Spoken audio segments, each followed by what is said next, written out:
Hello, I'm State Representative John Payne of the 106th District in Dauphin County. Thanks for joining me for this month's V-Clip. In the State House, order, decorum, and debate are overseen by the Speaker. The Speaker was elected by a vote of all 203 House members at the start of each two-year session. The position is required by Article 2, Section 9 of the Pennsylvania Constitution. The Speaker of the Pennsylvania House of Representatives is the oldest statewide elected office in the Commonwealth. Since its first session under the frame of government in 1682, presided over by William Payne, the Pennsylvania House of Representatives elects a Speaker every 2 years. The House cannot hold an official session in the absence of the Speaker or his designated Speaker pro tem. Joining me this month is the 137th Speaker of the House, Representative Sam Smith of Jefferson, Armstrong, and Indiana counties. Elected to the House in 1986, Smith's father, Eugene Snuffy Smith, served in the same seat from 1963 to 1986. Sam served as a Republican whip, the majority whip, for more than 2 years, from January of 2001 till April of 2003. He served as a Republican leader for nearly 8 years, from April 2003 to November 2010. He was also the majority leader from April 2003 till November 2006, and the minority leader from January of 2007 till November of 2010. Sam was elected as the 137th Speaker of the House on January 4th, 2011.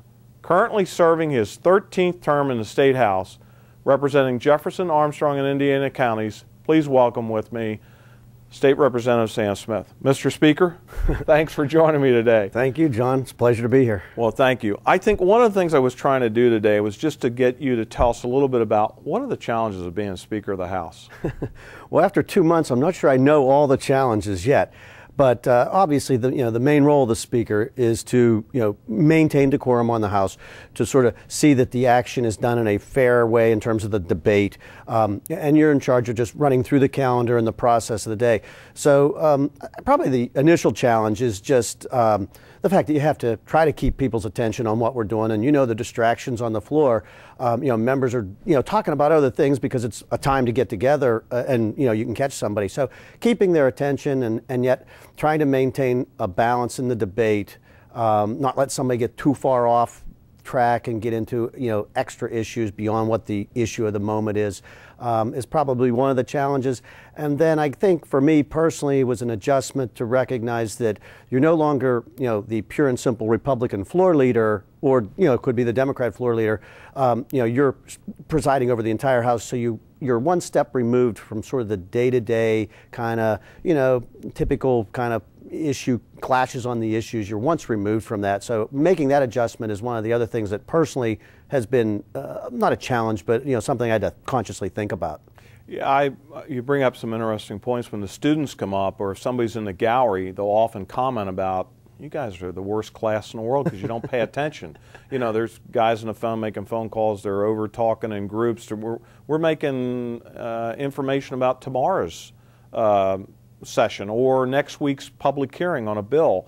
And I try to tell them that that's like, the homework for today is over. We're on the floor to vote. We're already worried about the next homework assignment or the next thing that we're doing. Yeah, and one of my challenges is determining when it's an issue or a debate about something where everybody pretty much knows where they're at, and the members are kind of just putting on the record why they're for something or against something, and that's an important part of the debate versus an issue where members may still be in that kind of latter part of the decision-making mode, and the debate is important, or the substantive point a particular member's trying to make needs to be heard. And because there's different days, different issues, but I think the general public probably doesn't understand that sometimes it's the only chance you get to really catch somebody kind of conveniently, where you can catch 2 or 3 different members on 2 or 3 different issues in a 20-minute span on the floor, versus if you have to go office to office or track them down in their district on a Thursday or a Friday. It's tough. So I mean, it is sometimes unruly, and arguably that is the Speaker's job, to maintain the decorum. And that's one of the things I'm still learning, is when to sort of let the members kind of do their peripheral business versus everybody getting their seats and listen to this debate because it's more critical or more informative, it has some other message to it. That was a great perception, because I don't think most people do understand that we don't see each other every day. Yeah.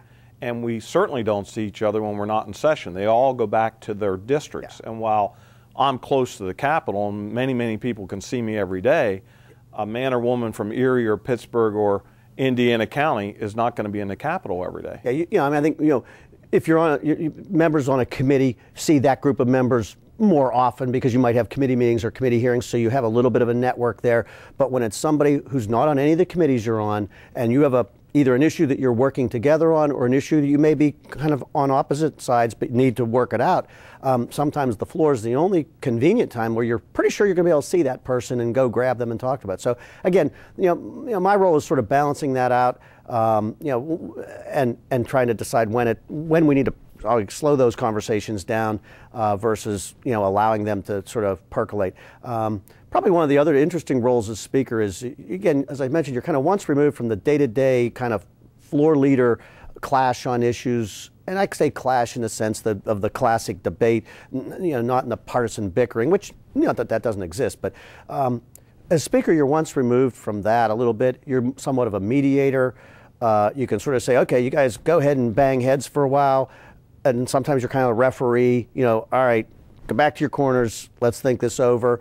Or, kind of in the mediator sense of saying, all right, let's sit down and work this out. Right. This has gone far enough, we need to. So it's a different role in that sense than like floor leader or whip, who are, really down there kind of, working every issue and what are we doing next, and, what are we doing about this amendment, or how are we going to handle the debate on this bill. You're once removed from that, and it's kind of it's an interesting position, and it's certainly a different twist than what you always knew on the floor. As a member on the floor, where you're in one mindset, and Speaker's in a different mindset of what's going on. And has to be. That's Sam. That was a great explanation.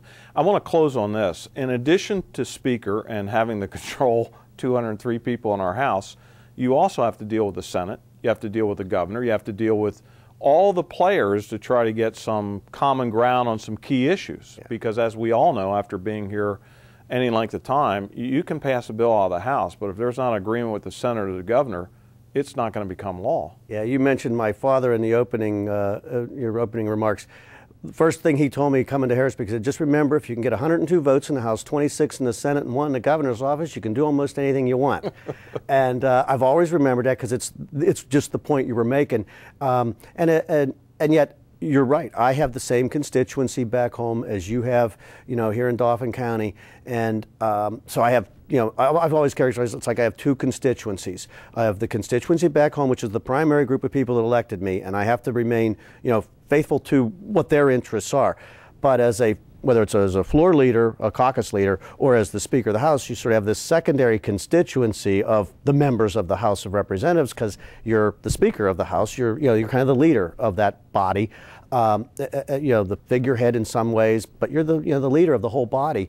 And to the degree that it's dealing with the administration or the Senate, obviously those are other forces of the legislative process that you have to kind of manage and try to figure out when are you going to sort of draw a line in the sand, and when are you going to say, okay, we got to compromise on something here and make something happen.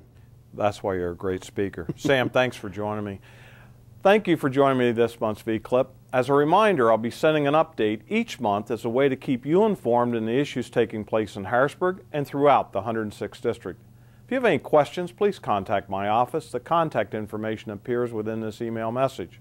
Until next time, I'm John Payne.